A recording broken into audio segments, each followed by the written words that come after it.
You've probably prompted a chatbot and watched the text just appear. Or maybe you've used an image generator and seen a picture form out of what looks like nothing. On the surface, they feel like the same kind of magic, right? But, as we're about to see, under the hood, they are fundamentally different technologies. Let's get into it. This really cuts right to the chase. The entire difference between these two types of AI boils down to this one simple concept. Language models are predictors. They work one step at a time, sequentially. Image models, on the other hand, are more like sculptors.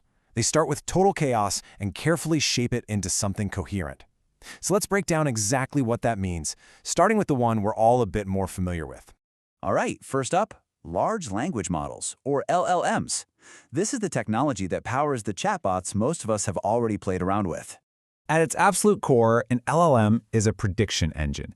Its entire job, really, is to look at a string of text and make a very, very educated guess about what single word, or more accurately, what token, should come next. It's a surprisingly simple goal that, as we know, leads to incredibly complex and powerful behavior. Think about it like this. You're building a sentence one brick at a time. The model looks at all the bricks you've already laid down, it understands the structure and the context, and then it calculates the single most likely next brick to add to the wall.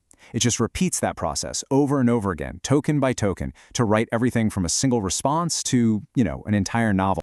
Okay, so that's the world of prediction. Now, let's switch gears completely and see how image generation takes a totally different path. We're going to leave prediction behind and enter the world of transformation. Most of today's image generators use a process called diffusion, and instead of predicting the next pixel in a sequence, a diffusion model starts with a canvas of pure, random static, kind of like an old TV when it has no signal.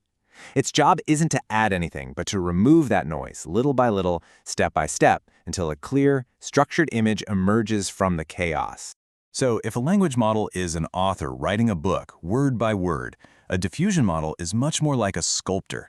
It starts with a big, formless block of marble. That's the noise. And it carefully chips away, piece by piece, guided by your text prompt, to reveal the statue that was sort of hidden inside all along. Now you can imagine doing this for a massive, high-resolution image would be incredibly slow and computationally expensive. So the models use this really clever shortcut called latent space. You can think of it like creating a compressed, low-res blueprint of the image first.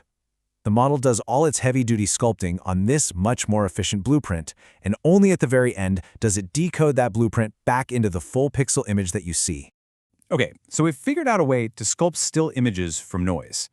Taking this to video seems like the next logical step, right? But it introduces a massive new challenge. That's a really fair question. I mean, if you can make one perfect image, why not just make, say, 24 of them per second and call it a day? Well, it turns out the problem isn't just about what's in the space of the image, but also what happens over time. The core issue here is something called temporal consistency. If each frame of a video is generated independently, you just get a flickering, incoherent mess. A person's shirt might change color from one frame to the next, or an object in the background might jitter around unnaturally. A real video model has to understand how an object in frame 1 relates to that same object in frame 2 and frame 3, and so on. So the crucial takeaway here is that video models are solving a much harder problem. They have to manage not just the spatial layout of all the pixels in a single picture, but also the temporal flow, making sure everything moves and changes believably from one moment to the next. All right, let's bring it all together now. We're going to put these two types of models side by side to make the distinction crystal clear. This table really sums it up perfectly. On one side, you have LLMs. They output discrete, separate units, words. Their core task is prediction. On the other side, you have diffusion models. They output continuous signals, a whole sea of pixel values. Their core task is denoising. And you can see how this directly affects how they fail. LLMs have factual hallucinations. They make things up. Diffusion models have visual artifacts, like warped hands in an image or that weird flickering in a video. So we get the what, but what about the so what? Why is it actually important to understand that these things work differently? Well, the implications are huge. First, the risks are different. A language model spreading misinformation is a very different problem from an image model creating a convincing deep fake. Second, the cost is just on another level. Sculpting a coherent video from noise is vastly more resource-intensive than predicting text. And finally, it's about how we judge them. It's much, much harder to objectively measure the quality of an image than it is to check the truth of a sentence. So when you zoom out and look at the whole landscape of generative AI, it's pretty clear these technologies are related. They share a lot of the same DNA, like the transformer architecture. In a way, they're part of the same family. But they are engineered to do fundamentally different jobs. One is a master of language, of sequence, the other is a master of space, time, and form.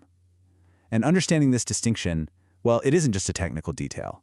It's really the key to using them, developing them, and thinking about their impact on our world a little more wisely.